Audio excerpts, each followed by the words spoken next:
नाम है आपका? रामाशीष दीवाना। कहाँ घर है? बालाराही। बालाराही।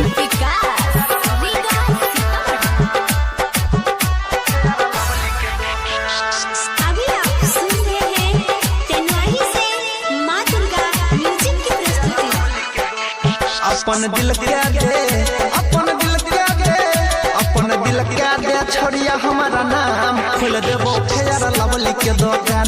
अपन दिल क्या दे, छोड़िया हमारा नाम खोल देबो फेयर लवली के दुकान।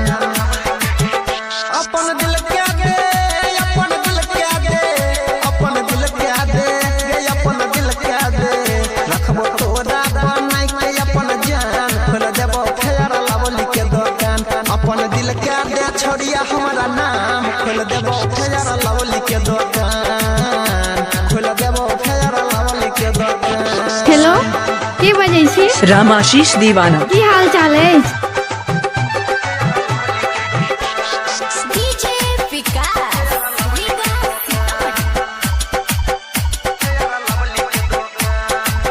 क्या नाम है आपका? रामाशीष दीवाना। कहाँ घर है? बालाराही। बालाराही। दिन रात तू गाल में लगाई है, वीडियो कॉलिंग पर चुम्मा दिहल करी है। दिन रात तू गाल में लगाई है, वीडियो कॉलिंग पर चुम्मा दिहल करी है। राख देबोगे, राख देबोगे, राख देबो मनिहारा के सामान खोल देबो फेयर लवली के दुकान। अपन दिल क्या दे, छोड़िया हमारा नाम खोल देबो फेयर लवली के दुकान, खोल देबो फेयर लवली के दुकान। डीजे रामाशीष बालाराही। डीजे विकास,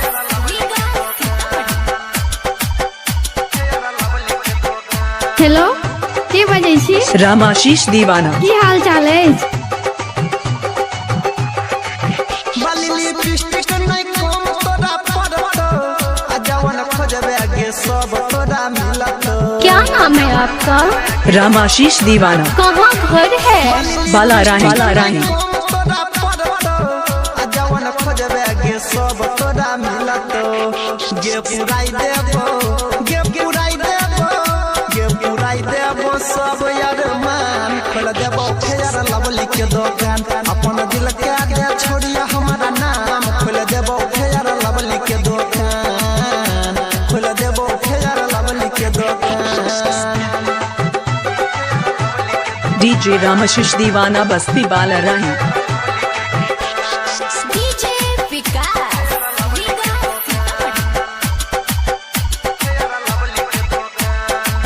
अभी आप सुन रहे हैं तेनवाही से माँ दुर्गा म्यूजिक की प्रस्तुति। सुनील दर्दी परवीन कहो, अनिल यादव फेरा में तोरे रहो। सुनील दर्दी परवीन कहो, अनिल यादव फेरा में तोरे रहो। गे देवेंद्र के, गे सुमित के, जवानी कर दे भोला के नाम खोल दे तो फेयर लवली के दुकान।